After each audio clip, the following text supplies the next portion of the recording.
ஆமாம் நேயர்களே, இன்று முன்னணி சோசியலிஸ்ட் கட்சியினுடைய முக்கியஸ்தர்களில் ஒருவரான பிரேமகுமார் குணரட்னம் அவர்கள் எங்களோடு இருக்கின்றார். நீங்கள் அவர் எப்படி இருப்பார், அவருடைய உறவம் எப்படி இருக்கும் என்பது குறித்து நீங்கள் அறிய ஆவல்படுவீர்கள். உண்மையில் எனக்கு பார்க்கும் பொழுது அவருடைய ஒரு இளைஞராக இருக்கிறார், துடிப்புள்ளவராக தெரிகிறார்.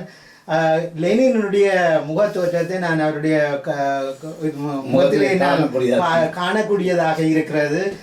நீங்கள் அந்த படத்தை பார்த்தீர்களாக இருந்தால் நிச்சயமாக பெரும் வித்தியாசங்களை நீங்கள் அவதானிக்க முடியாது.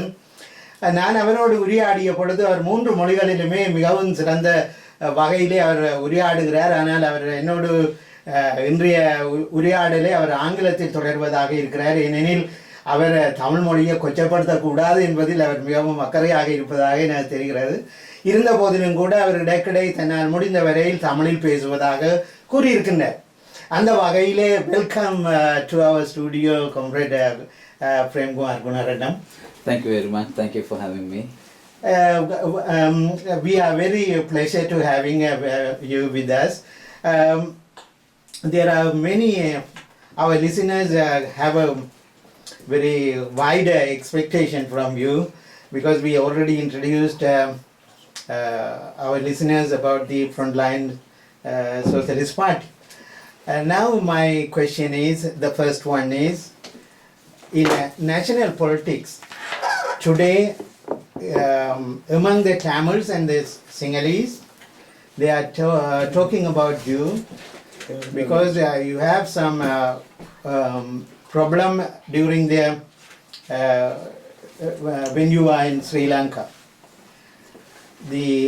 Our listeners want to know your background first, how your childhood, why you come to the frontline, the revolutionary politics, because many Tamils want to know the background, how this one of the leaders in JVP, they are very proud that one of the Tamil guy who is in the forefront of the struggle. I like to give in Tamil first. ஆமாம் நேர்களே, நான் ஆரம்பத்தில் அவருடைய குடும்ப பின்னணியை தான் நான் அறிய விரும்புகிறேன். ஏனெனில் அவர் தமிழை நன்றாக புரிந்து கொள்ளக்கூடியவர். அந்த வகையிலே அவருடைய வாழ்க்கையினுடைய பின்னணி என்ன, அவர் ஏன் இந்த புரட்சிகர அரசியலுக்கு வந்தார், ஏனெனில் தமிழ் மக்களில் பலர் இந்த புரட்சிகர அரசியலை தேர்ந்தெடுப்பது என்பது மிகவும் ஒரு கஷ்டமான நிலைமையாக இருக்கிறது. ஏனெனில் நாங்கள் தமிழ் பகுதிகளில் செயற்பட்ட காரணத்தினால் இந்த புரட்சிகர அரசியலை அவர்கள் எடுத்துக்கொள்வதற்கு நீண்ட காலம் எடுக்கிறது. ஆனால் சிங்கள பகுதிகளிலேயே தன்னுடைய வாழ்க்கையை பிறப்பியை ஆரம்பித்த அவர் இந்த சமூக மாற்றத்தை நோக்கி, இந்த ஒடுக்குமுறைக்கு எதிரான போராட்டங்களுக்காக அந்த குடும்பத்தில் பலரை அர்ப்பணிக்கப்பட்டிருக்கிறது. எனவே அந்த வகையில் அவருடைய வாழ்க்கையினுடைய பின்னணியை நீங்கள் முதலில் அறிந்து கொள்வது முக்கியம் என நாங்கள் நம்புகிறோம். அந்த வகையில் தான் அவருடன் நான் அவருடைய குடும்ப பின்னணியை, அவர் ஏன் இந்த புரட்சிகர அரசியலுக்கு வந்தார் என்பது குறித்து நான் அறிய விரும்புகிறேன். Please make it small sentences, I can easy to translate. Thank you for having me again. And my family background, my father is Adimulam Gunaratnam. He was from Jaffna Peninsula, and என்னுடைய தந்தை யாழ்ப்பாணத்தை சேர்ந்தவர், ஆதிமூலம் குணரட்னம் அவருடைய பெயர். And he was born in Masipati, and நான் நினைக்கிறேன் நேர்கள் சண்டிலி back அடுத்ததாக இருக்கின்ற மாசியப்பட்டியை நீங்கள் அறிந்திருப்பீர்கள்.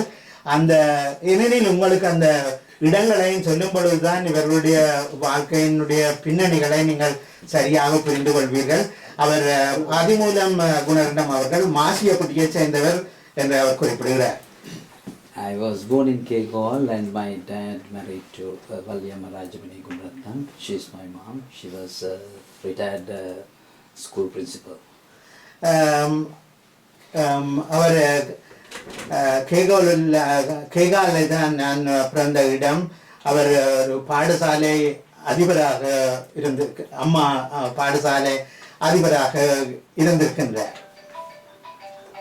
And and I had two brothers and two sisters as well. And, எனக்கு 2 சகோதரர்களும் 2 சகோதரிகளும் இருந்தார்கள்.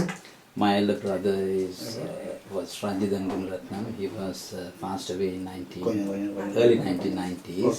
என்னுடைய மூத்த சகோதரர் ராஜீவன் குணரட்னம். அவர் 90களில் அவர் அகால மரணம் அடைந்தார். And I studied in Sinhala medium in St. Mary's College and later on Pinnavala Central College. நான் என்னுடைய கல்வியை சென்ட் மேரிஸ் கல்லூரியிலும் Pinnavala Central College. சென்ட்ரல் காலேஜில் நான் கல்வியை தொடர்ந்தேன். In 1981, I joined the party, JVP, and I had become a full-time member in the JVP in 1982. And later on, I studied in University of Peradeniya in the engineering faculty. நான் 1980களில் ஜேவிபியில் இணைந்தேன். 1981 அதனுடைய முழு நேர ஒரு செயற்பாட்டாளராக நான் அதில் இணைந்து கொண்டேன். அதன் பின்னர் பிராதன பல்கலைக்கழகத்தில் பொறியியல் மாணவனாக நான் இணைந்திருந்தேன். And since 1984, I have become a full-time member in the party. And since then, yes, I have been engaging in politics throughout the years, and still I'm working in the Frontline Socialist Party as a full-time member, and also I'm representing the Central Committee and the Politburo of the Frontline Socialist Party. நான் 1984ஆம் ஆண்டுக்கு பின்னர் மீண்டும் ஒரு முழு நேர ஊழியனாக நான் கட்சியில் செயற்பட்டேன். அதன் பின்னர் இப்பொழுது முன்னணி சோசலிஸ்ட் கட்சியினுடைய மத்திய குழு உறுப்பினராகவும் அரசியல் குழு உறுப்பினராகவும் நான் இருக்கின்றேன். ஆமாம் நேயர்களே, நீங்கள் அவருடைய ஒரு சிறிதளவு பின்னணியை அவர் எவ்வாறு அரசியலுக்கு வந்தார் என்பது குறித்து நீங்கள் அறிந்திருப்பீர்கள். I want to know how your loving brother died on that occasion, because there is a talk that during the university years he was killed by security forces because of that strike or something. We need to know how he died in the hands of forces. நான் அவருடைய சகோதரர் எவ்வாறு படுகொலை செய்யப்பட்டார் என்பது குறித்த கேள்வியை அவரிடம் எழுப்பியிருக்கிறேன். ஏனெனில் அவரும் ஒரு முக்கியமான ஒரு அரசியல் நடவடிக்கைகளில் ஈடுபட்டிருந்த வேளைதான் படையினரால் அவர் படுகொலை செய்யப்பட்டிருந்தார். ஏனெனில் இதொரு அவருடைய வாழ்க்கையினுடைய பின்னணியையும் நீங்கள் தெரிந்து வைத்திருப்பது மிக முக்கியம். அந்த வகையில் தான் அவருடைய பின்புலத்தை நான் உங்களுடைய கவனத்துக்கு தர விரும்புகிறேன். Yes, he also studied in the same schools I studied. என்னுடைய நான் எங்கு படித்தேனோ அங்குதான் என்னுடைய சகோதரரும் கல்வி கற்றார். He engaged in politics since 1978. 1978ஆம் ஆண்டு முதல் அவரும் அரசியலில் தீவிரமாக ஈடுபட்டார். And he entered into the engineering faculty of University of Peradeniya in 1981. 1981ஆம் ஆண்டு அவரும் பல்கலைக்கழகத்தின் பொறியியல் மாணவனாக இணைந்து கொண்டார். And he had become a full-time member in the party, and later on he represented the Central Committee and the Politburo of the JVP. ஆமாம், அவரும் அந்த ஜேவிபியினுடைய மத்திய குழு உறுப்பினராகவும் அதே நேரத்தில் அரசியல் குழு உறுப்பினராகவும் அவர் செயற்பட்டார். Everybody knows that in 1987 to 89 there was state oppression against the JVP and the whole society. 1987ஆம் ஆண்டு அரசினுடைய ஒடுக்குமுறைகள் ஜேவிபிக்கு எதிராக பிரயோகிக்கப்பட்டதை நீங்கள் பலரும் அறிந்திருப்பீர்கள். So during that struggle he was assassinated in the early 1990s. I think it was January 1990 by the Sri Lankan Armed Forces. 90களின் ஆரம்பத்தில் ஜனவரி மாதம் அளவில் இலங்கை இராணுவத்தினால் என்னுடைய சகோதரரும் படுகொலை செய்யப்பட்டார். நான் நினைக்கிறேன் அவருடைய இந்த துக்ககரமான இந்த வாழ்க்கை பின்னணியோடு தான் அவருடைய அரசியல், அவருடைய குடும்பங்கள் எவ்வாறு இந்த அரசியல் பின்னணியில் அவர்கள் ஈடுபட்டார்கள் என்பதை நீங்கள் ஓரளவுக்கு உங்களால் புரிந்து கொள்ள முடியும். இனி நாங்கள் ஜெகநாதன், நீங்கள் ஆரம்பிங்கள். our political analyst in Germany is also having discussion with political problems, so he is going to ask few questions with you. நன்றி சிவலிங்கம் அவர்களுக்கு உங்களுடைய சிவப்பட்ட இரண்டு பாஷைகளிலும் இரண்டு மொழிகளிலும் அந்த தகவல்களை அவரிடமிருந்து பெற்று தந்தமைக்கு உங்களுக்கு நன்றி கூறிக்கொண்டு, so comrade Kunarandam, I am Jaganathan calling from Germany, or talking from Germany. So recently you were in Sri Lanka. Yeah. It means some months back. Yes. And there is a conspiracy that you and the government and where that media have brought everything, and finally you have escaped or released and go back to Australia. ஜனான் பொருங்கள், நீங்கள் சமீபத்தில் இலங்கை சென்றிருந்தீர்கள். அப்பொழுது இராணுவத்தினால் நீங்கள் கைது செய்யப்பட்டதாகவும் அதன் பின்னர் ஏதோ ஒரு வகையில் நீங்கள் அதிலிருந்து தப்பி மீண்டும் ஆஸ்திரேலியா சென்றிருந்தீர்கள். கூறுங்கள். அது இன்னும் பெற்ற இந்த நிலையில் அந்த ஆஸ்திரேலியா உண்மையிலேயே அந்த இலங்கையிலே நீங்கள் சென்ற நோக்கம் என்ன, அங்கு நடந்த சம்பவம் என்னன்றதை பற்றி பலமுறை நாங்கள் அறிந்திருக்கின்றோம். ஆனால் பல விடயங்களை நீங்கள் தங்களுடைய பேட்டியினூடாக அறிந்திருக்கிறோம். ஆனால் நான் இப்பொழுது கேட்கிறது என்னவென்றால், இலங்கையில் உள்ள மக்களினுடைய நிலை, அரசியல் நிலைமை பற்றி நீங்கள் என்ன எங்களுக்கு கூற விரும்புகிறீர்கள்? I think you understood his question. You carry on in English. Yes, actually, the story has come out in the media after the abduction on the 9th of April 2012.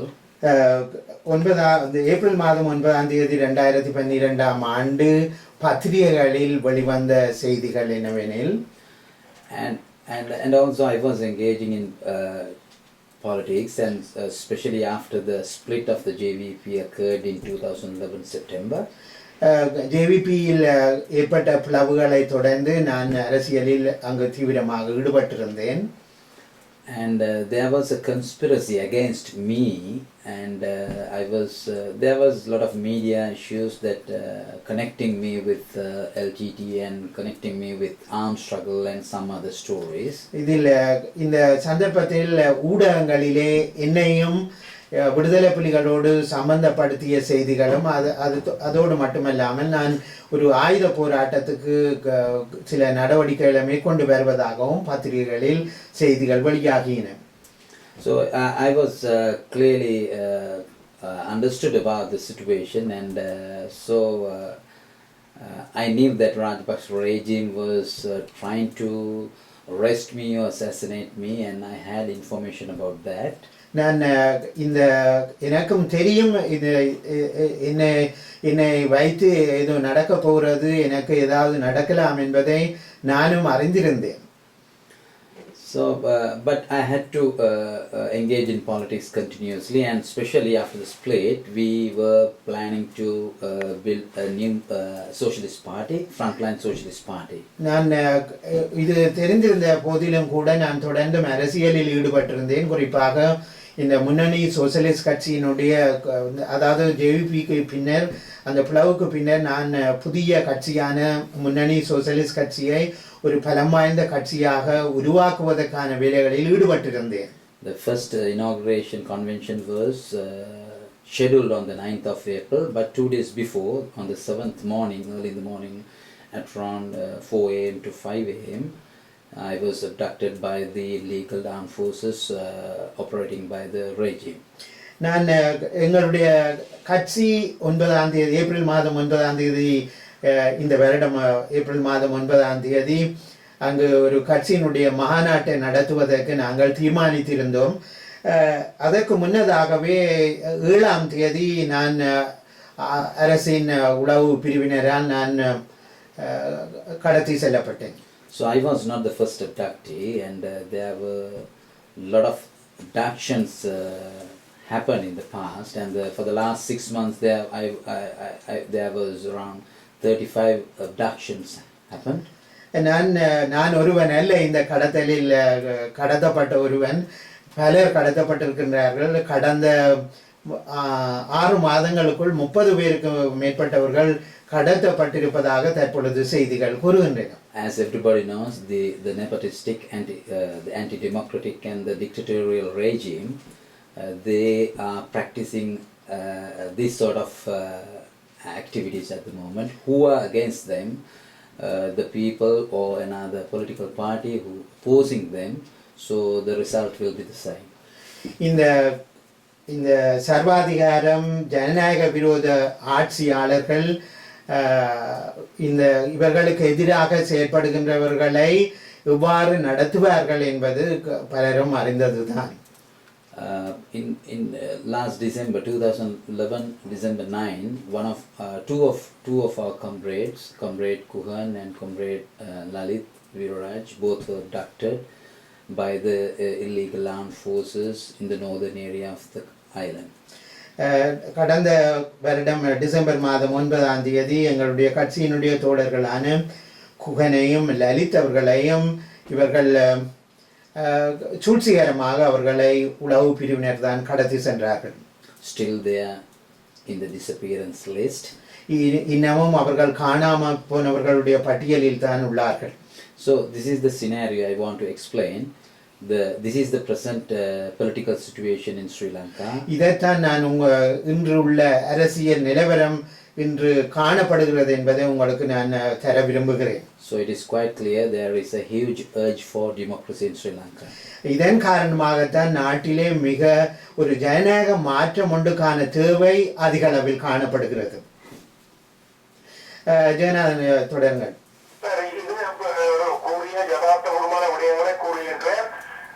இந்த முதலாவது சுருக்கமாக, அதாவது இந்த ஜேவிபி அல்லது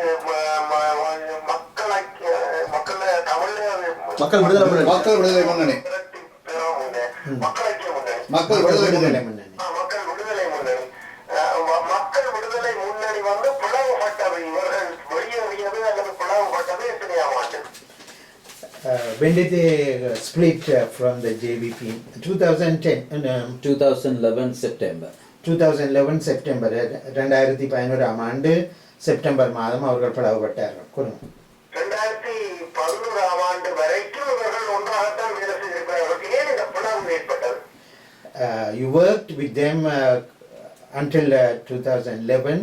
Why this split occurred?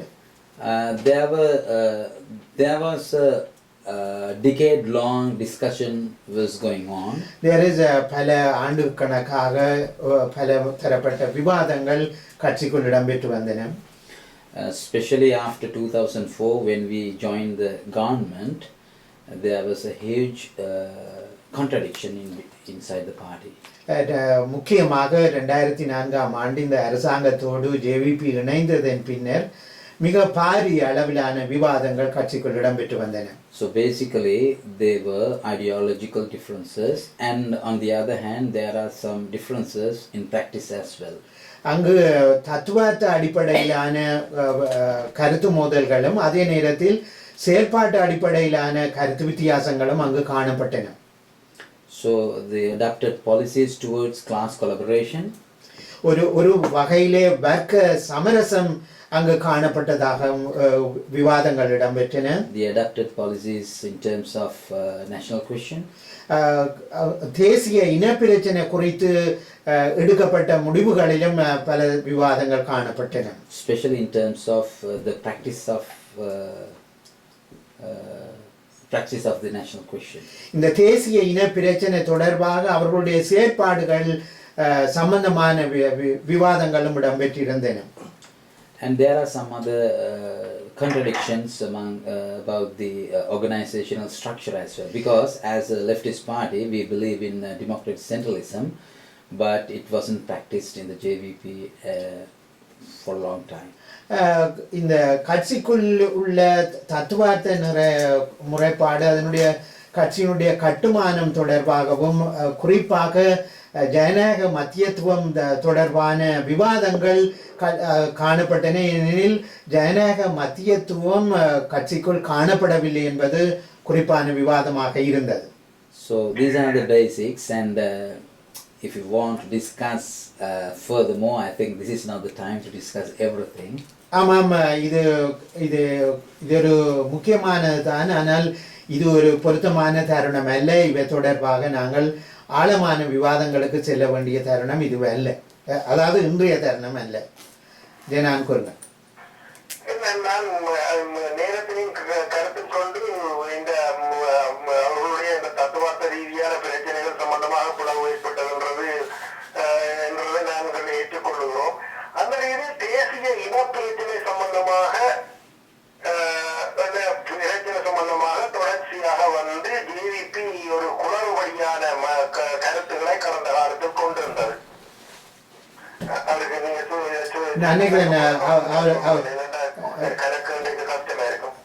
I think you understood that there is a very critical policy problems within the party. கூறுங்கள். JVP வந்து தேசிய இன பிரச்சனை சம்பந்தமான ஒரு சரியான கருத்துக்களை வந்து சிறுபான்மை மக்களுக்கு மத்தியில வைக்க இல்லை என்ற குறைபாடுகள் விழுப்புரம் இருக்க கிழக்கு மாகாண பிரிவினைக்கு எதிரான சட்ட ரீதியான நடவடிக்கைகளுக்கு சென்றதுன்றது எங்களுக்கு வரலாற்று ரீதியாக தெரிந்த விடயம்.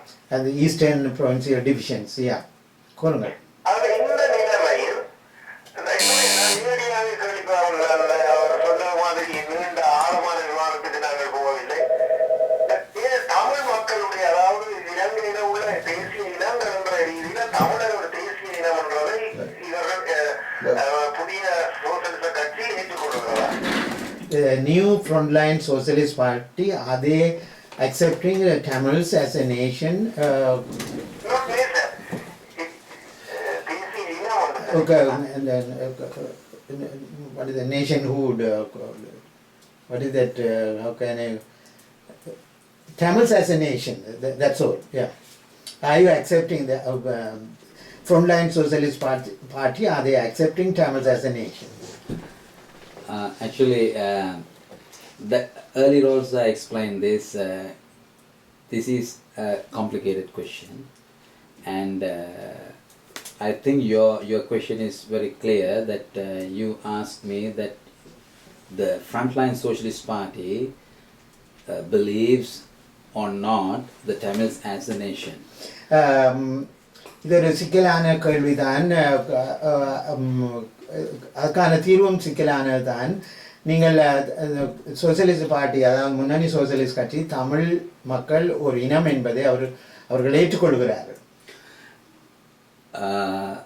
I think I have to explain it correctly again, because according to the Sri Lankan historical development, so we identify Lanka as a nation.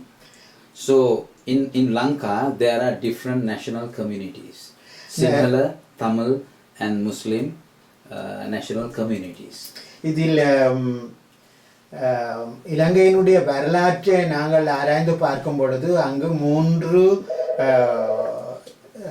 இன சமூகங்கள் அங்கு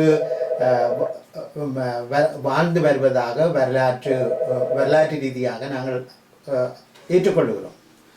According to the historical development, in terms of economical terms, there is a Lankan nation, but in terms of social and cultural terms, still that is the problem of Sri Lanka national question, because in terms of social and cultural terms, the nation hasn't been built. இன்னும் இலங்கையில் அந்த சமூகங்கள், அதாவது இலங்கை தேசம் என்கின்ற ஒரு தேசத்தில் வாழுகின்ற சமூகங்கள் என்கின்ற அந்த வளர்ச்சியை சரியாக கட்டப்படவில்லை என்பது அவருடைய கருத்தாக இருக்கிறது. அதாவது அங்கு வாழுகின்ற தேசிய சமூகங்கள் அந்த இலங்கை என்கின்ற அந்த தேசத்துக்குள் ஒரு ஒழுங்குமுறையில் கட்ட வைக்கப்படவில்லை என்பது அவருடைய கருத்தாக இருக்கு. Am I put it right?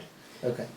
Not only in Lanka but all over the world, nation, the concept of nation is has been emerged with capitalism. இந்த இன சமூகங்களினுடைய இந்த மாதிரியான வளர்ச்சி இது ஒரு முதலாளித்துவத்துக்குள் தான் இது நடைபெற்று வருகிறது. That's why இது நாங்கள் கேட்டு புளித்து போறது அவருக்கு முழங்க கொண்டு நினைக்கிறேன். நிறைய இடதுசாரிகளால சொல்லப்படுகிற புளித்து போல தொடர்ச்சியான முதலாளித்துவ முதலாளித்துவத்தாலேயே கட்டுப்பட்டிருக்கிறது. முதலாளித்துவத்தினுடைய இன்றைக்கு இந்த ஆதிக்கத்துக்கு கீழதான் நாங்கள் வாழ்ந்து கொண்டிருக்கிறோம். அதுல இருந்து ஒரு முன்ன முடியாத உலக பொருளாதார சூழ்நிலைகள் அனைத்துமே எங்களுக்கு மேல தலைக்கு மேல விழுகி போய் இருக்கிறதுன்றதெல்லாம் உங்களுக்கு தெரியும். ஆனபடியால் நாங்கள் இருக்க விடையானவனும் தேசிய பிரச்சனைக்கு என்ன நாங்கள் முடிவு வாழ போகிறோம். There's a very clear question is there. One is the solution, the permanent solution can be found within the socialist economic system. But within the capitalist system, what you are going to give a solution currently? Yes, first of all I want to tell you that I answered your question. Now before answering the question you raised another question, so you please, even though you accept or not, I answered your question firstly. நீங்கள் எடுத்திருப்பீர்கள் நேர்கள் அறிவதற்காக. அதாவது ஜெயநாதன் எந்த கேள்வி எழுப்பினாரோ நான் அதற்கான பதிலைத்தான் முதலில் தர விரும்பினேன். அதை விளங்கப்படுத்தத்தான் நான் முயற்சித்தேன் ஆரம்பத்தில். Even though இது புளிச்சு போன ஒரு பிரச்சனை இல்லை, புளிச்சு அப்படி இருந்தாலும் I'm also a leftist. I'm representing a leftist movement. We believe in socialism and we believe in socialist revolution. And so my answers are all based on socialism and as a leftist party. ஆமாம், நான் இடதுசாரி கருத்துக்களை விரும்புகிறேன். சோசியலிச அடிப்படையில் தான் இனப்பிரச்சனைக்கான தீர்வு கிடைக்கும் என நம்புகிறேன். அதன் அடிப்படையில் தான் நான் அதுக்குரிய பதிலையும் தர விரும்புகிறேன். On the last 27th of September, we have launched சம உரிமை இயக்கம். கடந்த செப்டம்பர் 27ஆம் தேதி நாங்கள் சம உரிமை இயக்கம் என்ற பெயரில் நாங்கள் ஒரு அமைப்பை தொடங்கியுள்ளோம். Because in solving national question, there are different approaches, different genuine approaches. இனப்பிரச்சனைக்கான தீர்வு பல உண்டு. அது நியாயமான வித்தியாசமானதாயும் நியாயமானதான அணுகுமுறைகள் பல உண்டு. Some believe in self-determination, some doesn't believe in self-determination to solve the national question. சிலர் சுயநிர்ணய உரிமை மூலம் இந்த பிரச்சனையை தீர்க்கலாம் என்று விரும்புகிறார்கள். சிலர் சுயநிர்ணய உரிமை மூலம் தீர்க்க முடியாது என கருதுகிறார்கள். Some believe in federalism, some doesn't believe in federalism. சிலர் சமஷ்டி முறை மூலம் தீர்க்கலாம் என்கின்றனர், சிலர் அவ்வாறு இல்லை என்கிறார்கள். But I believe and our party believe there is a common platform to work out. நான் நினைக்கிறேன் இந்த பிரச்சனைக்கு நாங்கள் ஒரு பொதுவான ஒரு தளத்தில் இருந்துதான் இதற்கான ஒரு திட்டத்தை நாங்கள் வரைய வேண்டும் என நான் கருதுகிறேன். That should be a practical program. அதுதான் ஒரு செயற்பாட்டு ரீதியிலான ஒரு திட்டமாக அமைய முடியும். We have already initiated this practical program by introducing the movement for equal right, சம உரிமை இயக்கம். இது தொடர்பாக ஒரு வேலை திட்டத்தை வரைவதற்காகத்தான் நாங்கள் இந்த சம உரிமை இயக்கம் என்கின்ற அமைப்பு அந்த வழியில் தான் செயற்பட்டு வருகிறது. As far as all the progressive groups, leftist parties and any other political movement can accept this program, so we can work together. சகல இடதுசாரி மற்றும் முற்போக்கு ஜனநாயக சக்திகள் இந்த வேலை திட்டத்தை ஏற்றுக்கொண்டு இந்த ஒரு பொதுவான ஒரு திட்டத்தை வரைவதற்கு அவர்கள் ஒத்துழைக்க வேண்டும். So there are 16 points and we have already initiated with these 16 points because yes, நாங்கள் 16 அம்சங்களை வெளிப்படுத்தி இருக்கிறோம். அதன் அடிப்படையில் put an end to the military rule in the north. இராணுவ கட்டுப்பாட்டை வடக்கு கிழக்கில் இருக்கின்ற இராணுவ கட்டுப்பாட்டை எடுத்தல்,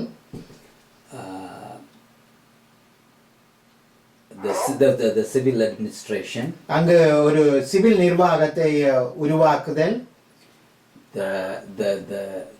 the lands issue, அங்கு காணப்படுகின்ற நில பிரச்சனைக்கு தீர்வு காணுதல், and there are some other issues as well. இவ்வாறு பல்வேறு பிரச்சனைகள் அந்த 16 அம்சங்களுக்குள் அடங்குகின்றன. So these are the burning questions at this time we are confronting with. இதுதான் என்று எரிந்து கொண்டிருக்கின்ற பிரச்சனைகள், இவைக்குத்தான் நாங்கள் முகம் கொடுக்கிறோம். எனவே இவைகளுக்கான தீர்வுகளைத்தான் நாங்கள் தேட வேண்டி இருக்கிறது. So we believe all national communities consisting of Sinhala, Tamil and Muslim with all other progressive movements can work together under these circumstances. இன்றைய இந்த மாதிரியான ஒரு பின்னணியில் வைத்து கொண்டுதான் சகல தமிழ், முஸ்லிம், சிங்கள மக்கள் எல்லோருமே இணைந்து இதற்கான ஒரு பொதுவான ஒரு தீர்வை நோக்கி நாங்கள் செயற்பட வேண்டும் என நாங்கள் கருதுகிறோம். Because of the war and because of the bitter experience we have experienced in the past, there was a huge gap in between these communities. இந்த போரும் இந்த கடந்த கால வரலாறுகளின் காரணமாக இனங்களுக்கிடையே மிகப்பெரிய இடைவெளி காணப்படுகிறது. But only introducing by this sort of program, only we can get together and work together and get closer all these national communities. இவ்வாறான ஒரு வேலை திட்டத்தின் மூலம்தான் நாங்கள் கிட்ட வர முடியும், இணைந்து செயற்பட முடியும். ஜனாதன், ஏதாவது கேட்க விரும்புகிறீர்களா?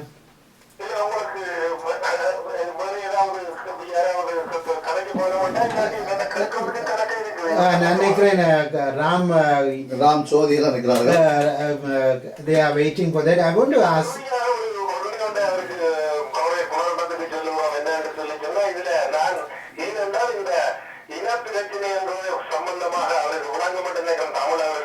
ஆமா ஆமா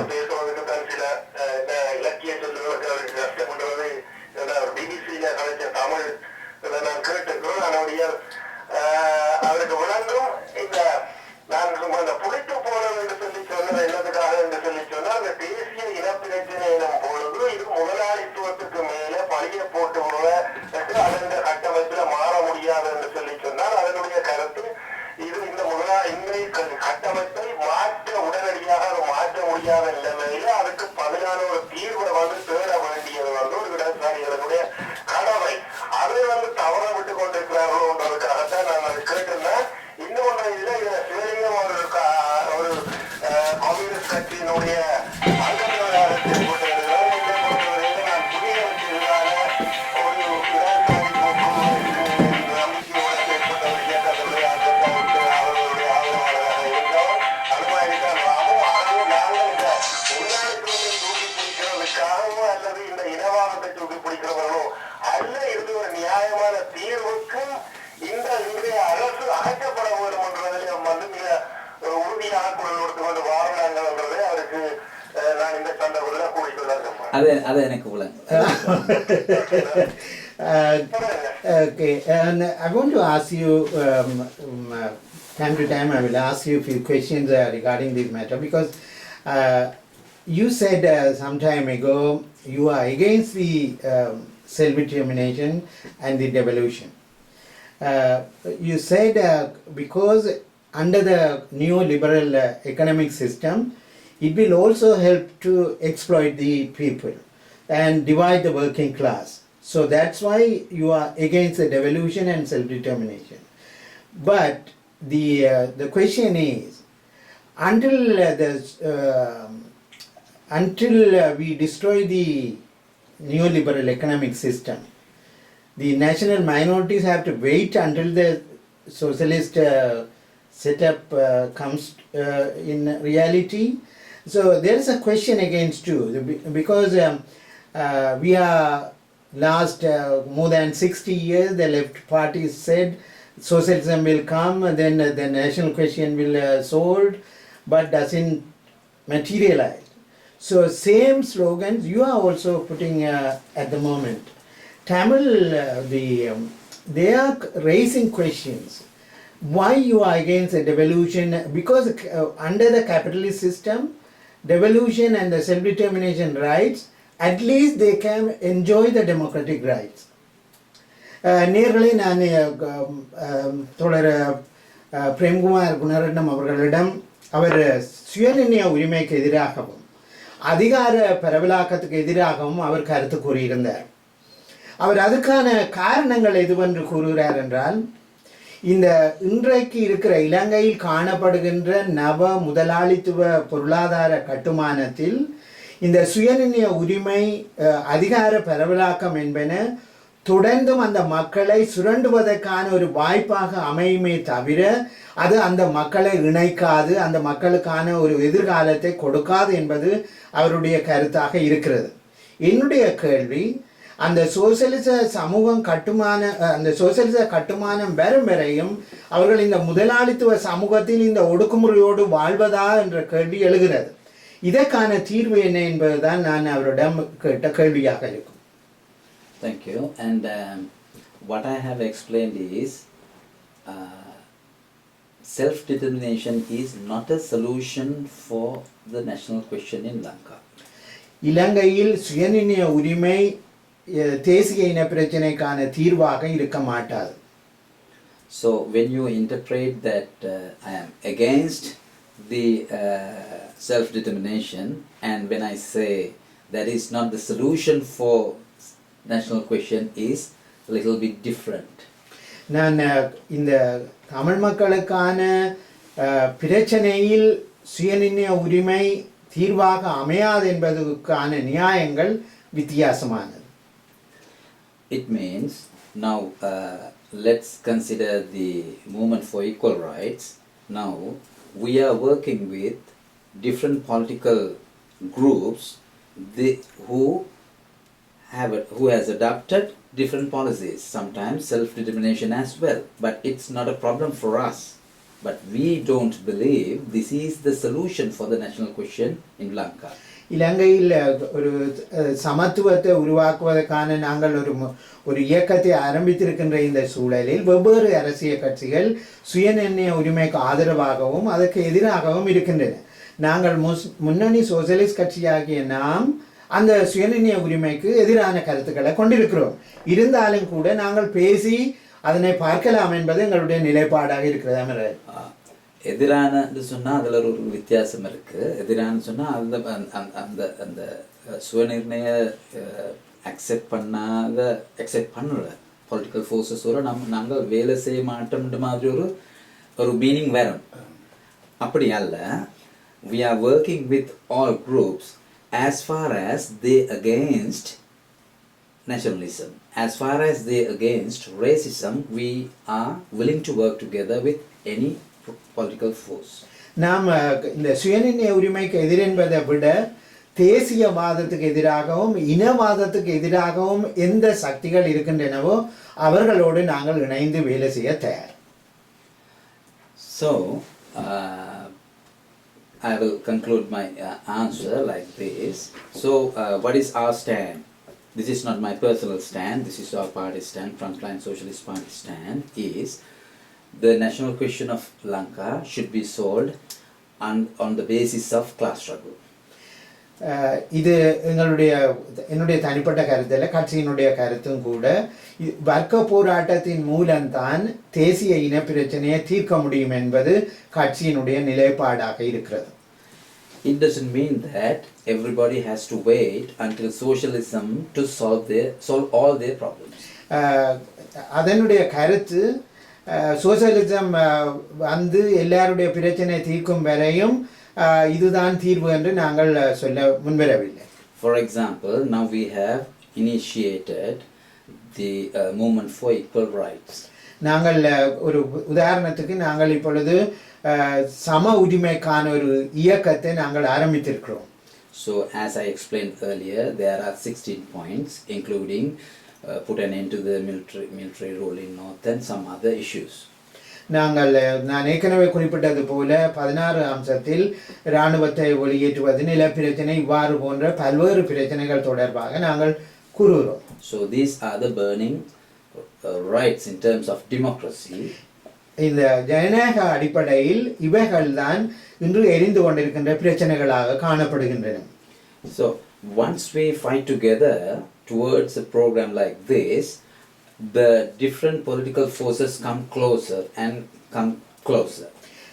நாங்கள் இந்த மாதிரியான பிரச்சனைகளுக்கு எதிராக ஒன்றாக செயற்படும் பொழுது இன்னும் நெருக்கமாக நாங்கள் இணைந்து கொள்வோம்.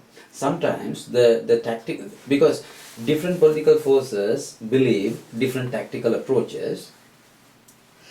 ஆமாம், வெவ்வேறு கட்சிகள் இந்த பிரச்சனை தொடர்பாக வெவ்வேறு ராஜதந்திர வழிமுறைகளை கையாளுகின்றன.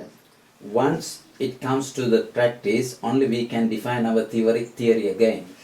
இது ஒரு செயற்பாட்டுக்கு ஆன ஒரு சூழ்நிலை வரும் பொழுது நாங்கள் எங்களுடைய தத்துவார்த்த நிலைப்பாட்டை நாங்கள் அங்கு முன்வைப்போம். So this is the way we understand the national question in Lanka. இதுதான் இலங்கை இனப்பிரச்சனை தொடர்பாக எங்களுடைய நிலைப்பாடாக இருக்கிறது. But at the same time, I want to emphasize this. Because earlier, the national question in Lanka was a national question. But now it has expanded, and now the regional powers and international powers are connected with this problem. கடந்த காலங்களில் இந்த தேசிய இன பிரச்சனை அது இலங்கையின் தேசிய இன பிரச்சனையாக இருந்தது. ஆனால் இப்பொழுது அது அந்த பிராந்தியத்தின் பிரச்சனையாகவும் பிராந்தியத்தினுடைய தலையீடுகள் உள்ளதாகவும் இப்பொழுது மாறி இருக்கிறது. So we have to consider these circumstances and we have to act accordingly. நாங்கள் இந்த நிலைமைகளையும் எங்களுடைய கவனத்துக்கு எடுத்து அதன் அடிப்படையில் நாங்கள் செயற்பட வேண்டி இருக்கிறது. Comrade, once you said India and other Western powers, they are the one put forward this devolution and self-determination rights. The way you putting that, do you believe Tamils they don't want devolution and self-determination right? நான் தோழர் குணரட்னம் அவர்கள் கடந்த காலங்களில் தெரிவித்த கருத்துக்களில் அவர் அதிகார பரவலாக்கத்துக்கும் சுயநிர்ணய உரிமைக்கும் அவர் இந்த அதிகார பரவலாக்கம் சுயநிர்ணய உரிமை என்பது இந்தியா மற்றும் மேற்குலக நாடுகளினால் திணிக்கப்பட்டதாக அவர் குறிப்பிட்டிருந்தார். ஆனால் நான் அவரிடம் கேட்டது, தமிழ் மக்கள் அதிகார பரவலாக்கத்தையும் சுயநிர்ணய உரிமையும் கேட்கவில்லை என்று நீங்கள் கருதுகிறீர்களா என்று நான் அவரை கேட்டிருக்கிறேன். Actually, I didn't say that. I mentioned about India because India introduced the devolution power in 1987. They imposed Sri Lankan Constitution in 1987 by then Prime Minister Rajiv Gandhi. So I wanted to mention about that. That's why I mentioned about India. நான் இந்த இலங்கை இந்திய ஒப்பந்தம் இந்தியாவினால் திணிக்கப்பட்டது தொடர்பான அந்த சந்தர்ப்பத்தில் தான் நான் India தொடர்பாக அவ்வாறு குறிப்பிட்டிருந்தேன். I don't refuse that there are some political forces and political parties they believe in self-determination and federalism.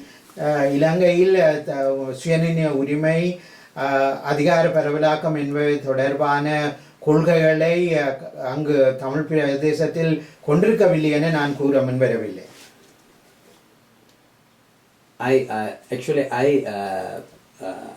What I said was that federalism is not a solution for the national question. நான் என்ன நம்புகிறேன் என்றால் சமஷ்டி இந்த தேசிய இன பிரச்சனைக்கு தீர்வாக அமையாது என நான் கருதுகிறேன். But it means that the Tamil people have sacrificed a lot. ஏனெனில் தமிழ் மக்கள் மிக அதிக அளவு தியாகங்களை செய்திருக்கின்றார்கள். So they need a solution above federalism. அவர்களுக்கான தீர்வு சமஷ்டியை விட அதிகமாக தேவைப்படுகிறது. It doesn't mean that above federalism means it doesn't mean a separate state or accepting self-determination. அதனுடைய கருத்து தனியே பிரிந்து செல்கின்றதோ அல்லது சுயநிர்ணய உரிமையோ ஒரு உயர்ந்த தீவாக இருக்கும் என நான் நம்பவில்லை.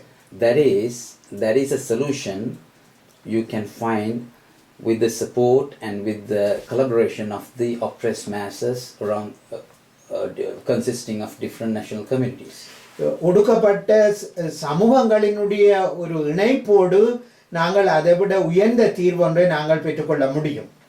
So we don't want to put the Tamil masses, especially the oppressed Tamil masses, into this nationalistic war.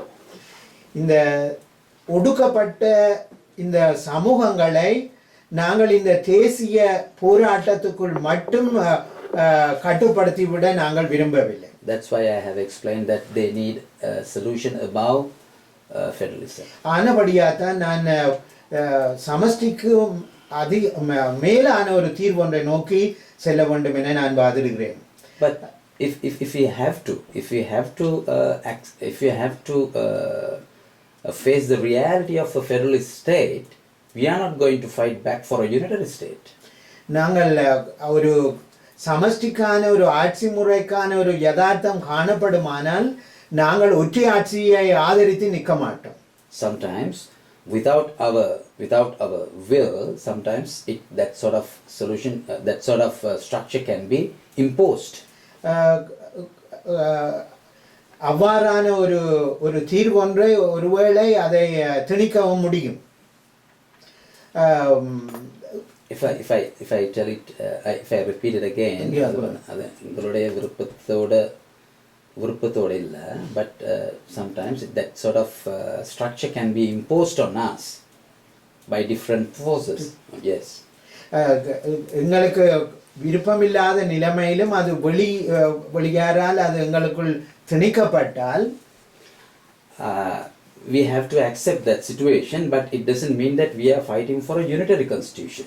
நாங்கள் அதை ஏற்றுக்கொள்ளத்தான் வேண்டும். ஆனால் அதனுடைய கருத்து, அதாவது நாங்கள் ஒற்றை ஆட்சியை ஆதரித்து நிற்பதாக அதை அர்த்தப்படுத்த முடியாது. Because we oppose only the class division. Yes, only the class. No, we are when we consider about the constitution, there are unitary constitutions and federal constitutions, but we are discussing only about the class content. அப்பொழுது ஒரு விவாதம் அது ஒற்றை ஆட்சியா அல்லது சமஷ்டி ஆட்சியா என்று வரும்பொழுது எங்களுடைய விவாதம் அது ஒரு வர்க்க அடிப்படையிலானதாகத்தான் இருக்கும். நேர்களே, நீங்கள் இப்பொழுது எங்களோடு ராம் பல கேள்விகளோடு காத்திருக்கிறார், சுகலிங்கம் காத்திருக்கிறார். ராம், நீங்கள் ஆமாம் சிவலிங்கன் பல்வேறு கேள்விகளுக்கு மிக நுணுக்கமாக பதில்களை கூறி வருகிறார். நன்றி தோழருக்கு. உண்மையிலே தோழருடன் என்னுடைய கேள்வி, இலங்கையிலே இருக்கின்ற இடதுசாரி கட்சிகளுடன் உங்களுடைய தொடர்பு எவ்வாறு இருக்கின்றது? உங்களுடைய 16 அம்ச திட்டத்துக்கு அவர் எவ்வாறு ஆதரவை தந்திருக்கின்றார்கள் அல்லது எதிர்த்திருக்கின்றார்கள்? ஏன்னா இடதுசாரிகள் எல்லாம் அரசாங்கத்துடன் இருக்கிறார்கள். தமிழ் மக்களுக்கு அல்லது தமிழ் பேசுகின்ற மக்களுக்கு இன்னல்கள் நிகழ்கின்ற பொழுது கூட அவர்கள் வாய் திறக்க முடியாத நிலையில் இருக்கிறார்கள். இது தொடர்பாக உங்களுடைய கருத்து? Actually, at present, we are discussing with other left political parties and groups. தற்போதைய சூழலில் நாங்கள் மத்திய இடதுசாரி அமைப்புகளோடும் பேசி வருகிறோம். And also we are working towards a common platform as well. அதே நேரத்தில் நாங்கள் ஒரு பொது தளத்தில் வேலை செய்வதற்காகவும் நாங்கள் பாடுபட்டு கொண்டிருக்கிறோம். In this special event, the movement for equal rights, some of the left parties and left groups, they are supporting us. இந்த நாங்கள் சமத்துவத்துக்கான இந்த இயக்கத்தில் சில இடதுசாரி அமைப்புகளும் எங்களோடு இணைந்து செயற்படுகிறார்கள். But at the same time, there are some different approaches as well, because some of the left parties, some of the left leaders, they are thinking the present stage is only for winning democracy. சில இடதுசாரி தலைவர்களுடைய கருத்து என்னவெனில், இப்பொழுது ஜனநாயகத்தை மீட்டெடுப்பது தான் எங்களுக்கு முன்னால் உள்ள பிரச்சனையாக இருப்பதாக அவர்கள் கருதுகிறார்கள். But we don't refuse that, but at the same time we believe that changing the government is not the solution for the present political நாங்கள் அதை crisis. நிராகரித்து விடவில்லை. ஆனால் அரசாங்கத்தை மாற்றுவதன் மூலம் இந்த பிரச்சனைகளுக்கான தீர்வுகளை கண்டுவிடலாம் என நாங்கள் நம்பவில்லை. So as you said, it's quite right, because last time when the two prisoners were assassinated in the prison, two Tamil prisoners. கடந்த சில மாதங்களுக்கு முன்னர் சிறைச்சாலையில் 2 சிறை கைதிகள் படுகொலை செய்யப்பட்ட செய்திகளை அறிந்திருப்பீர்கள். But at that time, unfortunately, most of the Tamil parties and some of the left parties have abandoned the struggle.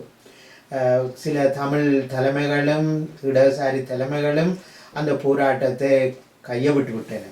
So I also accept that there are some groups that they really want to participate in this program, but at the same time there are some other groups that they don't want to take part in this event.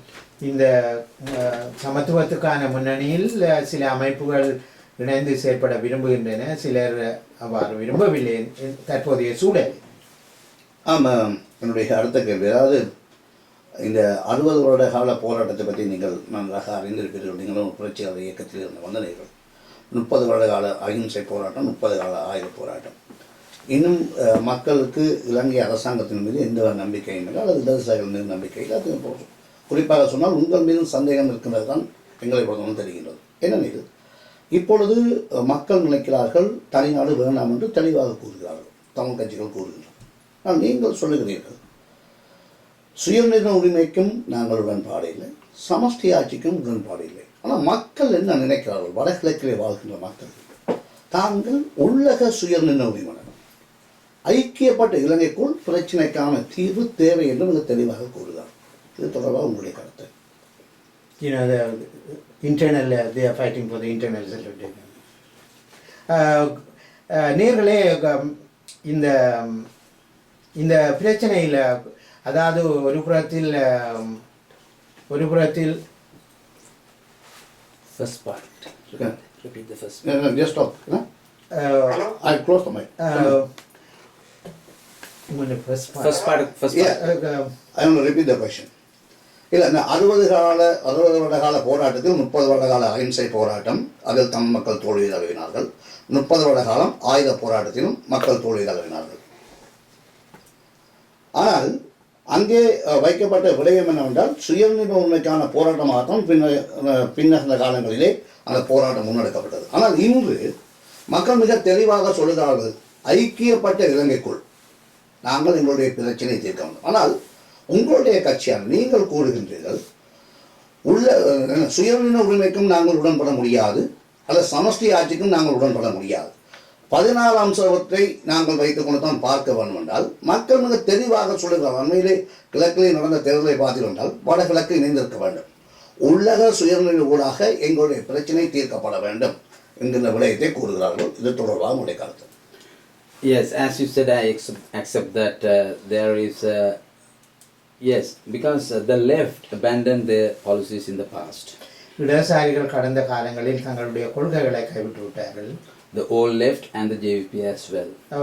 பழைய இடதுசாரிகள் அல்லது JVP கூட அவர்கள் கைவிட்டு விட்டார்கள். So as a new left, we have to confront with this scenario. At the same time, this is the challenge we are having at this moment. தற்போதுள்ள சூழலில் இதுதான் எங்களுக்கு முன்னால் உள்ள ஒரு சவாலாக இருக்கிறது. And I already accepted that the as you explained that 30 years of non-violent and 30 years of violent doesn't give any solutions. It doesn't give any solution. That's right. But at the same time, you say that the internal self-determination is the main intention of the Tamil people. In now. Yes, in now. But my answer is very clear. I have explained in the previous question as well. Yes. Yes, there are different approaches. there are different approaches that some of the groups and some of the progressive groups and some of the leftist groups as well, they believe the solution for the Tamil question is self-determination. But what we explain is we don't find a solution through self-determination. That is quite clear. நீங்கள் சில இடதுசாரி கட்சிகள் சுயநிர்ணய உரிமை மூலம் தீர்வினை கண்டுவிட முடியும் என்று அவர்கள் கூறுகிறார்கள். ஆனால் நாங்கள் கருதுகிறோம் சுயநிர்ணய உரிமை மூலம் இந்த மக்களுக்கு அவர்கள் எதிர்பார்க்கின்ற தீர்வுகள் கிடைத்து விடாது என்று நாங்கள் எண்ணுகிறோம். Even though you don't say, but I want to urge the people in South and North and everybody, don't underestimate this movement for equal rights. இது சகல மக்களும் இலங்கையில் வாழுகின்ற வடக்கு கிழக்கு தெற்கில் வாழுகின்ற சகல மக்களும் இந்த சம உரிமைக்கான இதை அந்த கோரிக்கைகளை அவதானிக்க வேண்டும். Why I'm saying that? Because we have to build up a better understanding among the national communities first of all. முதலில் சமூகங்கள் மத்தியிலே ஒரு நல்ல நல்லிணக்கத்தை உருவாக்குவது அவசியமாக இருக்கிறது. It should be done only by introducing a practical program. இது ஒரு யதார்த்தபூர்வமான செயல்திட்டங்களின் மூலம்தான் இதனை சாத்தியப்படுத்த முடியும். Because we have identified, because in the past JVP opposed self-determination because they opposed self-determination because they wanted to have the votes from the south. அவர்கள் தென்னிலங்கையில் தங்களுக்கு ஒரு ஆதிக்கத்தை நிலைநிறுத்துவதற்காக அவர்கள் சுயநிர்ணய உரிமையை எதிர்த்து ஜேவிபியினர் எதிர்த்து நின்றார்கள். And there are some other groups as well, because of the adapted nationalist policies, they oppose self-determination. ஏனெனில் அவர்கள் தங்கள் தேசியவாத கொள்கைகளை அவர்கள் தங்களுக்காக ஏற்றுக்கொண்டதன் காரணமாக இந்த சுயநிர்ணய உரிமை போன்ற கோரிக்கைகளை அவர்கள் எதிர்க்க தொடங்கினார்கள். But we are not opposing on the basis of nationalism. நாங்கள் இதை ஒரு தேசியவாத கண்ணோட்டத்தில் வைத்து நாங்கள் இதனை எதிர்க்கவில்லை. But we are opposing this because we are opposing means we are not finding this as a solution. We are not finding this as a solution because it creates the nationalistic division over and over. நாங்கள் இது எதிர்க்கிறோம் என்றால் இந்த மாதிரியான தீர்வுகள் மீண்டும் தேசியவாத சக்திகளை தான் ஊக்குவிக்கும் என நாங்கள் கருதுகிறோம். So as you said, for the last 60 years we have promoted this nationalism, Sinhala nationalism, Tamil and Muslim nationalism, but we couldn't find a solution. கடந்த 60 ஆண்டு காலமாக நாங்கள் பார்த்தது இந்த சிங்கள தமிழ் முஸ்லீம் தேசியவாதம் தான் ஊக்குவிக்கப்பட்டதாகவே நாங்கள் பார்க்கிறோம். So there should be a courageous struggle against all sort of nationalism. இந்த எல்லா சகல தேசியவாதத்துக்கும் எதிராகவும் ஒரு துணிகரமான ஒரு போராட்டத்தை நாங்கள் நடத்த வேண்டி இருக்கிறது. That's why we introduced this movement for equal rights, because we believe it is a practical program and everybody should work towards this and come together with this program. ஆகையினால் தான் நாங்கள் இந்த சம உரிமைக்கான இயக்கம் மூலமாக சகல சக்திகளையும் ஒன்றிணைத்து ஒரு நியாயமான தீர்வை நோக்கி நாங்கள் செல்ல முடியும் என நம்புகிறோம். ஆமாம் நேயர்களே, இப்பொழுது எங்களோடு தேசத்தினுடைய ஆசிரியர்களில் ஒருவரான சோதிலிங்கம் அவர்கள் இருக்கின்றார். அவரும் சில கேள்விகளோடு காத்திருக்கிறார். சோதி, கூறுங்கள். வணக்கம் திரு தோழர் குமார் அவர்களே. என்னென்னு சொன்னால், நீங்கள் இப்போ கதைக்கும் போது ஒரு சில கருத்துக்களை முன்வைக்கிறீங்கள், ப்ராக்டிக்கல் அப்ரோச்சை பற்றி கதைக்கிறீங்க. இந்த ப்ராக்டிக்கல் அப்ரோச் ஆல்ரெடி தமிழ் மக்கள் மத்தியில் ஒன்று நடைபெற்றப்பட்டிருக்கிறதே. அதாவது 1977ஆம் ஆண்டு ஒரு மக்கள் தமிழ் மக்கள் தங்களுக்கு சுயநிர்ணய உரிமை ஒன்றை வேணும் என்று சொல்லி ஒரு அப்ரோச் ஒன்று வெளிப்படுத்தி இருக்கிறார்களே, அது பற்றி அதுக்கான பருத்தம் என்ன? அப்போ அந்த மக்கள் ஏற்கனவே சொல்லியிருக்காங்க, நீங்கள் ஒரு லெனினிசத்தை ஆதரிக்கிறீர்கள். லெனினிசத்தை ஆதரிக்கவில்லை என்றால் ஆதரிக்கிறீர்கள் என்ன சொன்னால் சுயநிர்ணய உரிமையை அங்கீகரிக்க வேண்டியவர்களாக இருப்பீர்கள். ஆனால் நீங்கள் சுயநிர்ணய உரிமையை அங்கீகரிக்க தவறுகிறீர்கள் என்றால் நான் என்னுடைய கருத்திலிருந்து எதிர்பார்க்கணும். இப்போ நீங்கள் சொல்ல இந்த எவ்வளவு நேரத்தில் இருந்து பார்க்க ஒன்று. ரெண்டாவது, நீங்கள் ஒரு லெனினிசத்தை ஆதரிக்கிற ஒரு மார்க்சிஸ்ட்டு மக்களிடம் இருந்து தானே பிரச்சனையை பார்க்க வேணும். நாங்கள் எப்படி கட்சி என்று சொல்லிக் கொண்டு போகிறோம். இன்னும் அந்த மக்களிடத்தில் உங்களுடைய கட்சி இல்லை. வடகிழக்கு பகுதிகளில் வடகிழக்கு மக்கள் மத்தியில் உங்களுடைய கட்சி வேறு ஊன்றப்பட்டு இல்லை, அங்கே கட்சி இயங்கவில்லை. அப்போ அந்த மக்களின் தீர்வை நீங்கள் எப்படி தீர்மானிக்க முடியும்? அந்த மக்களின் தீர்வை அந்த மக்களுடைய நிலத்தில் இருந்துதானே அது எழும்பப்பட வேண்டும். அந்த மக்கள் தாங்கள் தேசிய இனவாதிகளுடன் சேர்ந்துதான் அதுக்கான முடிவை உலகத்துக்கு அறிவித்திருக்கிறார்கள் என்றால் அதை ஏற்றுக்கொள்வது சரியா, அல்லது நீங்கள் சொல்ற ப்ராக்டிக்கல் அப்ரோச் இன்னும் ஒரு புதிய ப்ராக்டிக்கல் அப்ரோச் அங்கே கொண்டு போகிறது சரியா? I think now I can understand what the question is, and if I ask you a question, நான் கேள்வியை நான் புரிந்து கொள்கிறேன். நான் உங்களை பார்த்து ஒரு கேள்வியை கேட்க விரும்புகிறேன். Do you oppose this practical program? நீங்கள் இந்த நடைமுறை செயற்திட்டத்தை நீங்கள் எதிர்க்கிறீர்களா? இல்லை, நான் எதிர்க்கவில்லை. ஆனால் ஏற்கனவே ஒரு நடைமுறை ப்ரோக்ராம் ஒன்று தமிழ் மக்கள் மத்தியில் இருந்து எழுந்திருக்கிறதை. What sort of program? Already Tamil மக்கள் மக்கள் தேசிய இனமாக பிரிந்து நின்றுதான் தங்களுடைய உரிமைகளை டிமாண்ட் பண்றதுன்னு சொல்லி அவர்கள் எழுந்திருக்கிறார்கள். தீர்மானம் அதில் இருந்து அதற்காக அவர்கள் 30 வருஷம் தாங்கள் இழந்திருக்கிறார்கள். Yes, that now it's quite clear, because there are different programs implemented by different political forces. All right, when you say that is Makkal, but that is different political forces, because different political forces represent different strata of the society. வெவ்வேறு கட்சிகள் இனப்பிரச்சனைக்கான தீர்வுகளை வெவ்வேறு விதமாக வைத்திருக்கிறார்கள் என்பதை நீங்கள் கூறுகிறீர்கள். அது வெவ்வேறு கட்சிகள் சமூகத்தின் வெவ்வேறு மட்டத்தில் உள்ள மக்களினுடைய எண்ண விருப்புகளைத்தான் அது பிரதிபலிக்கிறது. Even though we accept or not, the bitter reality is every sort of ideology has a class context. நாங்கள் விரும்பினோமோ இல்லையோ எல்லா இந்த பிரச்சனைக்கான தீர்வுகளிலும் அது வர்க்க மூலங்கள் அதுக்குள் காணப்படுகின்றன. Yes, when you say that we are not strong enough in the northern and eastern areas, yes, it's quite clear, and not only in the northern and eastern areas, but in the south as well. நாங்கள் தமிழ் பகுதிகளில் பலமற்றவர்களாக இருக்கிறோம் என்று குறிப்பிட்டீர்கள். நாங்கள் அது அங்கு மட்டுமல்ல, சிங்கள பகுதிகளிலும் அவ்வாறுதான். But it doesn't mean that when we represent the oppressed masses, so we should, as a leftist party, we should understand their consciousness and their needs. நாம் ஒரு இடதுசாரி கட்சி என்ற வகையில், ஒடுக்குமுறைக்கு எதிராக போராடுபவர்கள் என்ற வகையில், அந்த ஒடுக்குமுறைக்கு உட்பட்டிருக்கின்ற மக்களுடைய உணர்வுகளை நாங்கள் புரிந்து கொள்கிறோம்.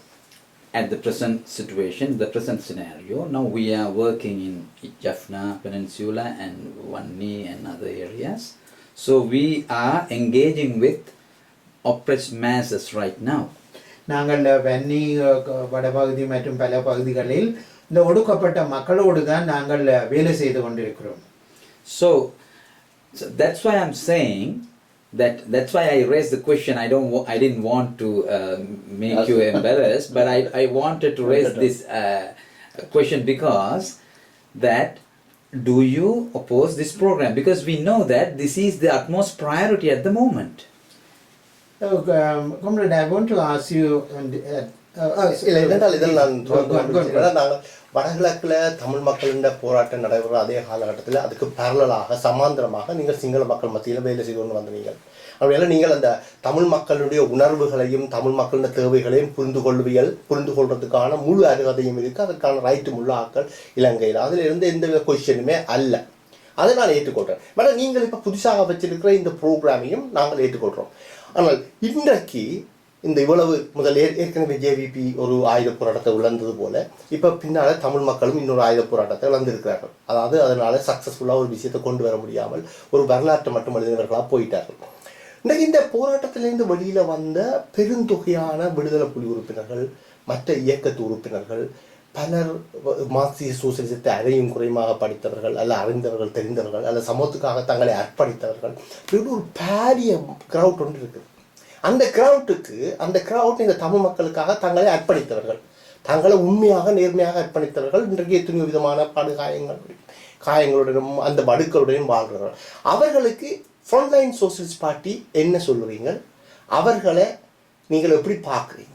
Comrade, it is a very hard question, because many youths suffered a lot for the liberation of their people. You are leading one of the leading revolutionary party. How you are going to give a message to them to incorporate with your idea? Carry on now. Yes, there are different political movements, and there are a lot of differences in between them. பல்வேறு அரசியல் இயக்கங்கள் இருக்கின்றன, அவர்களுக்கு பல்வேறு வித்தியாசங்களும் இருக்கின்றன. They have, as you said, they have sacrificed a lot. அவர்கள் அதிக அளவு தியாகங்களை செய்திருக்கின்றார்கள். And there should be a solution for their cause. அவர்களுடைய நோக்கங்களுக்கு ஒரு தீர்வு அவசியமானது தான். Even though we like it or not, there is a huge division among the national communities in Lanka. நாங்கள் விரும்பினால் என்ன விரும்பாவிட்டால் என்ன சமூகங்கள் மத்தியிலே மிக அதிக அளவு இடைவெளி காணப்படுது. That because of that is the remnants of the war. அது இந்த போரினுடைய விளைவால் ஏற்பட்டதாகும். That's why I have to give the same answer, but I want to put in different way, because now we have created a common platform here to work together. நான் ஏற்கனவே இதற்கான பதிலாக கூறினாலும் இதை ஒரு வித்தியாச மொழியில் கூறுவதாக இருந்தால் நாங்கள் இப்பொழுது ஒரு பொது தளம் ஒன்றை உருவாக்கி இருக்கிறோம். நாங்கள் அதில் இணைந்து வேலை செய்ய வேண்டும். Everybody can take part in this event. சகலரும் இந்த நிகழ்வில் இணைந்து செயற்பட வேண்டும். Because everybody can take part in this event, and I don't find any difficulty. I don't find any difficulty to work with them.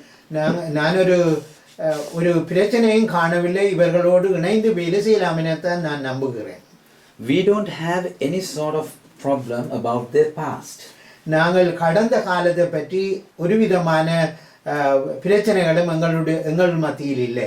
As far as they oppose all sort of nationalism, all sort of racism, so we can work together. தேசியவாதத்துக்கும் இனவாதத்துக்கும் எதிராக அவர்கள் செயல்படுவார்கள் என்றால் நாங்கள் இணைந்து வேலை செய்ய எப்பொழுதுமே தயாராக இருக்கிறோம். நான் என்ன கேட்குறேன் என்றால், நான் உடன்பாடுற உங்களோட ஒரு விஷயத்தில் நாங்கள் இறுதியில் வர்க்க போராட்டம் ஒன்றுக்கு தான் என்ன பண்ண வேணும், அதுதான் முடிந்த முடிவான கடைசியான அது சரியான தீர்வாக இருக்கும் மக்கள்கிட்ட இருக்கிற எல்லா பிரச்சனைக்கும். அப்போ கடந்த காலத்தில் நடைபெற்ற போராட்டம் உதாரணமாக தமிழர் தலைமையிலாக இருந்தாலும் சரி, முஸ்லீம்கள் தலைமையில் இருந்தாலும் சரி, சிங்கள மக்கள் தலைமையில் இருந்தாலும் சரி, இந்த நடைபெற்ற போராட்டங்கள் அதுகளின் தவறுகள் இன்று இந்த நிலைமைகளுக்கு வாரத்துக்கு தலைமை, கட்சி, அவர்களுடைய கொள்கைகள், இந்த 3 நாளும் தான் நாங்கள் இந்த நிலைமைக்கு வந்திருக்கிறோமா? அப்போ இப்போ நீங்கள் கொண்டு வரப்படுற இந்த ப்ராக்டிக்கல் அப்ரோச் இந்த விஷயங்களை தீர்வு தருமா? அதாவது சரியான தலைமை, சரியான கட்சி, சரியான கொள்கை, இந்த 3ஐயும் அது ரிப்ரசன்ட் பண்ணுமா? Yes, I really believe this. Because I think after the so-called independence, we haven't had a practical approach like this.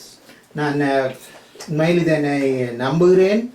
சுதந்திரத்துக்கு பின்னர் இவ்வாறான ஒரு நடைமுறை சாத்தியமான ஒரு செயற்பாட்டை நாங்கள் இதுவரை எடுக்கவில்லை. We haven't seen that Sinhalese is fighting for Tamils' rights. We haven't seen that Tamils fight for Sinhalese rights. நாங்கள் சிங்கள மக்கள் தமிழ் மக்களுடைய உரிமைக்காக போராடியதையும் காணவில்லை, அதே போன்று சிங்கள மக்களுடைய உரிமைக்காக தமிழ் மக்கள் போராடியதையும் காணவில்லை. We haven't seen a hunger strike in South that they are fighting for the rights of Tamil in the north.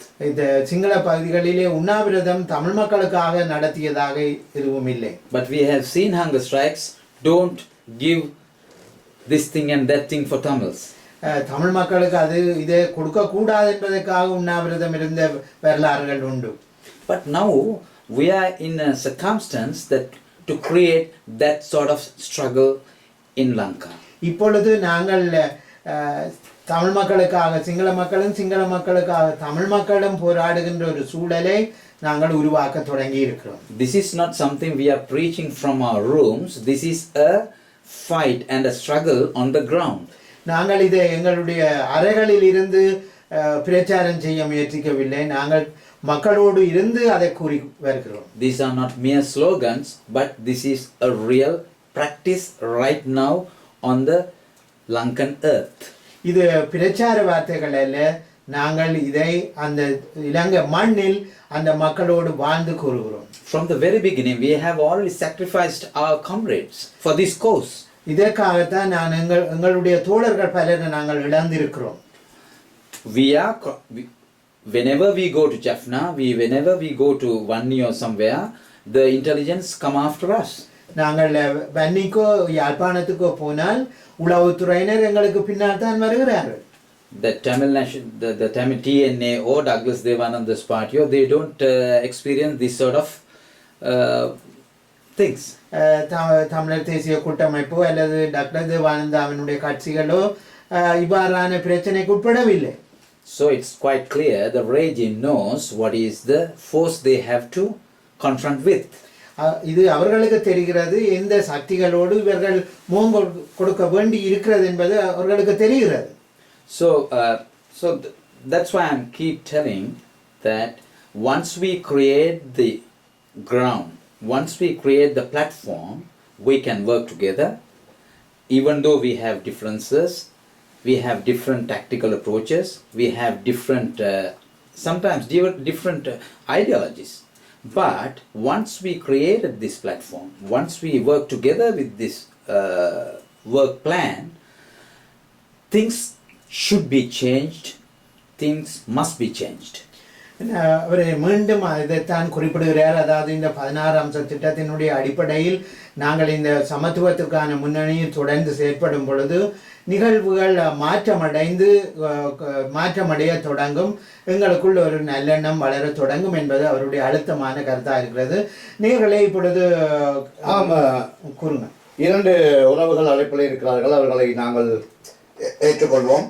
There are listeners coming from over the phone. ஆமாம், உறவுகள் இதுவரை கேட்டுக்கொண்டிருக்கிறது முன்னணி சோசலிஸ்ட் கட்சியின். Understand your question, and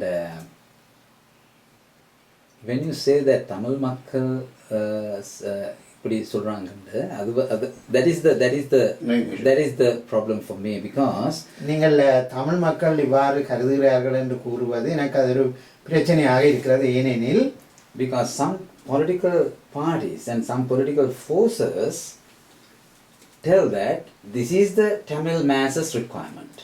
சில அரசியல் சக்திகள் இதுதான் தமிழ் மக்களுடைய தேவை என்று குறிப்பிட தொடங்குகின்றன. But as a leftist party, we believe that they need more than that. இடதுசாரி கட்சி என்ற வகையில் நாங்கள் நினைக்கிறோம் தமிழ் மக்கள் அதை விட கூடுதலாக தேவைப்படுகின்ற அவர்களுக்கு கூடுதலாக தேவைப்படுவது என்ன என்று கூறுகிறோம். That is what we. Okay, I think you have understood that. நீங்கள் அதை புரிந்திருப்பீர்கள் நம்புகிறேன்.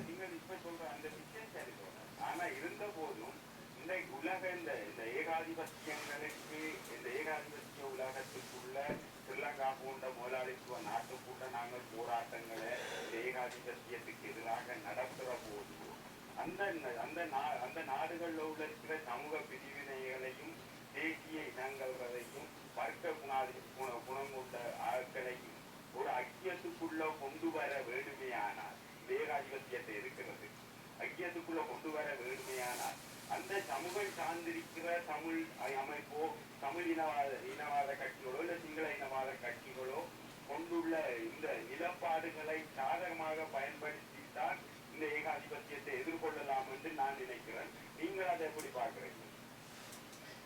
What he says, the capitalist classes, we have to use their strategy to go against them.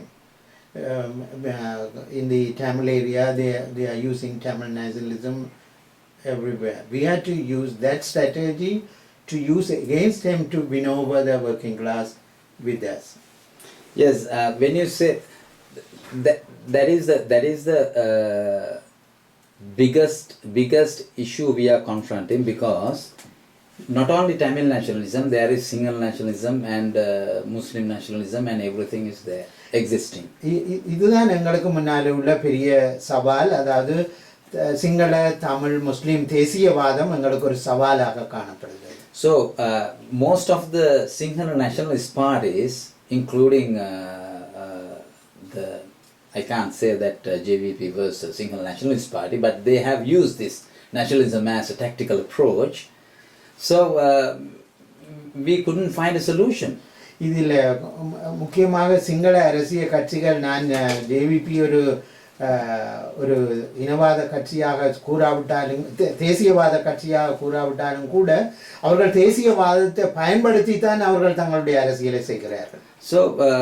So I believe that we can't use nationalism as a tactic for the class struggle. That is a mere mistake. That is one of the biggest mistake. ஒரு வர்க்க போராட்டத்தில் தேசியவாதத்தை பயன்படுத்துவது தவறானது என்று அதுதான் மிகவும் தவறான அணுகுமுறை என நான் கருதுகிறேன். ஆமாம் சொல்லுவோம். நாங்கள் நிகழ்ச்சியை நிறைவு செய்ய வந்தோம். இப்பொழுது 10 மணி ஆகிவிட்டது.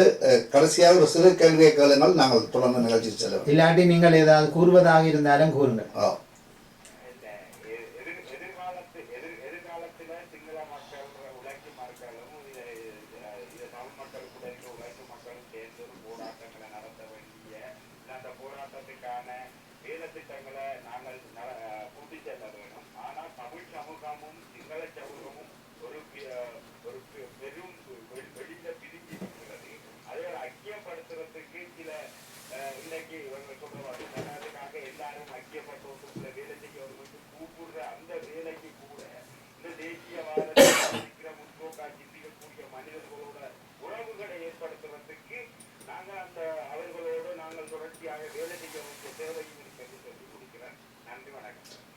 நன்றி சூலவுரான்.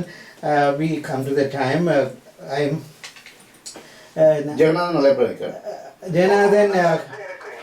ஜெயநாதன், நீங்கள் குணரட்னம் அவர்களுக்கு கூற விரும்புகின்ற கருத்து.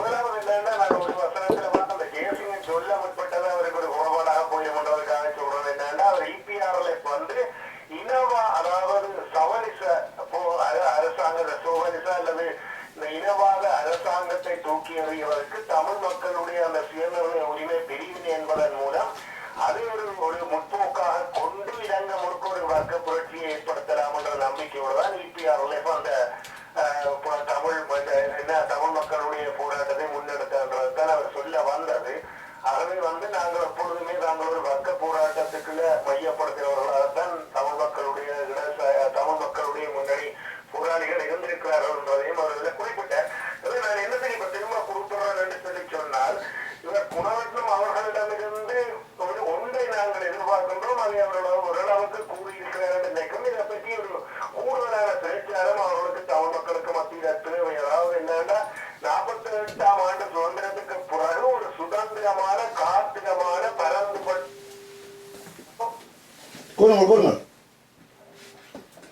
விவாதங்கள் அல்லது ஜனநாயக ரீதியான குரல்களுக்கு மதிப்பளிக்கப்பட்ட ஒரு கட்சிகள் எதுவுமே இதுவரைக்கும் இல்லை.